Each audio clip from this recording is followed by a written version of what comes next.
Hello folks, how we doing? I hope everyone is doing fantastic. My name is Tim Jackson. I'm the Student Success Director here at Merchant GMAT Admissions. And what I wanted to do today is give you all a little word of advice that's going to save yourself tons of stress and make your application process so much easier next year, okay? So the theme of today's message is why should you begin your process in January, okay? Now, every year, okay, for the last 8, 9 years, what we've been seeing is that every student always underestimates how long the GMAT and admissions process takes, okay? What we see is a lot of folks think, okay, I've had some friends that have taken the GMAT before. They've studied a bit, might take a month or two. I've taken the SAT. You know, I'm really good at math. I'm an industrial engineer. I can, you know, my verbal skills, grammar, I should be able to knock this out. It's a standardized test. That's usually not the case. Okay, studying for the GMAT is almost like learning a new language. Okay, and what happens is a lot of folks say, okay, round one is in September, right? So maybe I'll just have a few months for the GMAT. My admissions, I'm going to write a few essays. I'm going to do my letters of recommendation, prepare for a few interview questions, and I should be good to go. And then what happens is people take the GMAT for the first time. They might take a diagnostic, or they might start studying from a book and say, wait, this might require a lot more strategy and framework than I was expected.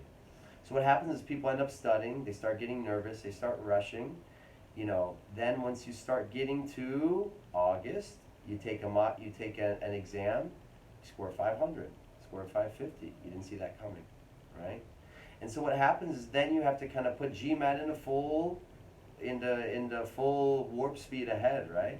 And what ends up happening is you have a lot of stress. You end up not using strategies. You end up relying just on assumptions. And you end up rushing, and you're not going to be able to get the score that you want. So what does that mean? You're also trying to do applications at the same time, right? What is required of you for applications, right? You need to know to the granular level about what is your story, what makes you so much different that someone, even if you get a high GMAT score, what's going to make that GMAT score jump off of the paper and make sure that admissions director is going to say, this person is a rock star. And not only do I want to give them access and get accepted into my MBA program, but I also want to invest in them, right? Invest in them in a form of scholarship. So people are rushing with the GMAT. Then you're trying to put together up to 5, maybe 6 applications. And you need to know all this information about what professors do you want to study with, what clubs do you want to join. You need to start networking. So you see that the admissions application, we recommend between 3 and 5 months. A lot of our students end up signing up 1 to even 2 years before for preparation. GMAT is going to take you between 4 and 6 months, right? It might take you less if you're already scoring pretty high at the beginning. But how do you know where you're at, right?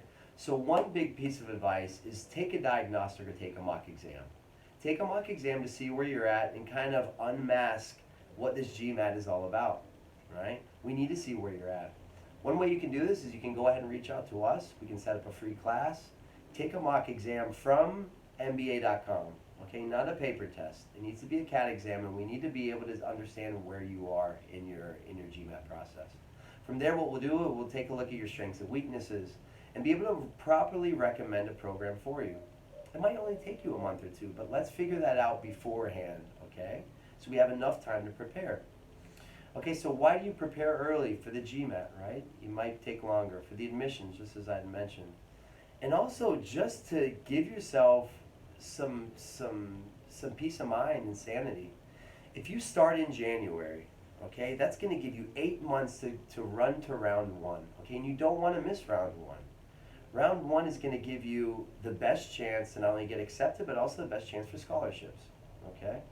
And you don't want to wait to the end and have to cram everything together and then realize, you know what, I'm not ready, okay? So do yourself a favor, begin your process in January, okay? Take the diagnostic test, have a call with us to start setting up what is your story, what are the things that you need to do for your admissions application, what types of holes can you plug, or what kind of red flags can we lower down in these 8 months? You have time. A lot of times before 2 months, things are too late. There might be something that you might be lacking in your application, and you're gonna have to wait to push it to round 2. Okay, so here's just a few words of advice, right? So get on your GMAT early, get on your admissions early. Speak to us if you'd like to try to get to know where you are at in the process and how long this is gonna be able to take. And save yourself a lot of time and a lot of headaches, okay? So anyways, I hope you have a great end of the year, and let's go ahead and kick this year off right, on the right foot. And if you're thinking about getting an MBA next year, reach out to us as early as you can, get started as early as you can, and it's gonna make your life a lot easier next year, okay? Anyways, have a great end of the last year, have a great start to the next year, and hope to see you soon. Bye-bye now.